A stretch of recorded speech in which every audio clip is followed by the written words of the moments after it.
In Articulate Storyline, do you want it so that if you've got a character on the screen, you want them to be, if you press a button, that they point to different places. So you press button 1, they point here, and then button 2 here, button 3 here. Or they change their expression, so you clicked on a certain object and they go, or whatever it can be. I thought this would be quite easy to do. And it is quite easy to do once you know how, as with most things in life.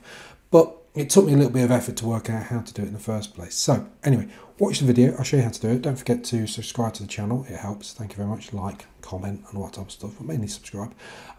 Anyway, on with the video. Okay, so I've got a slide here. It has a character on it, an individual there. And they're standing like this. And what I'm going to have, well, let me show you. I'm just going to preview this slide. Let me show you what's happening at the moment. So I've got a character. I click on farm. Image of a farm appears, a car appears, moon, there you go, astronaut on the moon. But the character's not moving, yeah, so it's a little bit boring. Now, I thought there'd be a way of very simply just changing the pose, and there is. I can go to pose, so click on the character, go to design, go to pose, and then pick the appropriate pose. But the pose doesn't change when I click on the button. What you need to do, so let's start this from the beginning. This is how you do it. Click on a character on the screen that they're on. Then go to states. And the state, you've got normal state here. Go to edit states. And click on this one here, which is new state. Give it a name. So we'll call it farm. So I know that when the farm one's being clicked, it's going to be doing this one here. Now the state is exactly the same for the time, but you can see what the state is. It's that. So what we're going to do is change the pose. So you've got the character selected, click on the pose, and pick from any of these.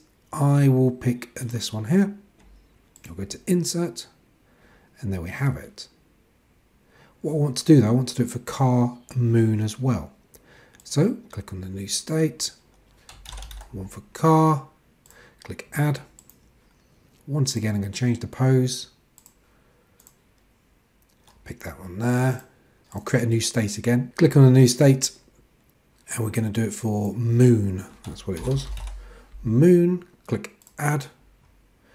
Need to change it again, so pose, and that one there where she's pointing down. Okay, so I've got the normal one, farm, car, and moon. Click done. And there we have it. So if I click on her, I can see that in states, I've got normal, farm, car, and moon. Now the next step is that when you click on these buttons, it takes you to the appropriate layer. So within that button, so if you click on that button, it's going to show layer 1 when the user clicks button 1. But also, I want it to do something else. So click on this for a new trigger. And I want to change the state of, guys, easy for me to say, change the state of character 1 to the first one, which was farm, when the user clicks on button 1. Okay. Do that again. So what I like to do is click on this this trigger created, Control C, click on button 2, Control V, and then I'm just going to change that from being farm to car, just to speed up the process. Same again, Control C, Control V to moon. There we go. So what's going to happen is that when a user clicks on button 1, it's going to show layer 1, which is this one here. And it's going to change the pose to that of farm. And it's going to do the same again for layer 2 with button 2 and layer 3 with button 3. Let's preview it. Preview this slide. Click on farm, click on car, click on moon. There we go. So that's that done. That is how easy it is to do it.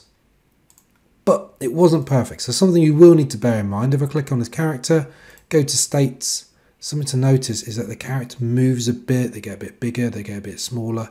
So you're going to have to play with that. So this one here, for instance, I would actually edit the state, click on farm, and I'll make it a little bit bigger. Now this is not going to be perfect. Let's have a look. It's already looking better though. I'll click on done, and then we can preview this again, see if it looks a little bit better. Farm, car, moon. There you go, it's already better. It's not perfect, but it's definitely already better. And I'd have the buttons in the appropriate places for our arms and so forth. Or I might not even have that. I might just have different poses entirely where she's happy, sad, and whatnot. But you now know how to change the character's pose or expression when you're clicking on different buttons which are showing different things on the screen. And it all comes down to the states of the character. You don't need to be using layers. That's what I used in this example. It could be just options or items appearing on the screen, but whatever you do, you click on the character, go to state, and you edit the states, and you create multiple states, and then you create triggers to change the character into that state based on whatever you're doing on the screen. As always, please like the video, subscribe to our channel. I'll keep creating these. Thank you very much.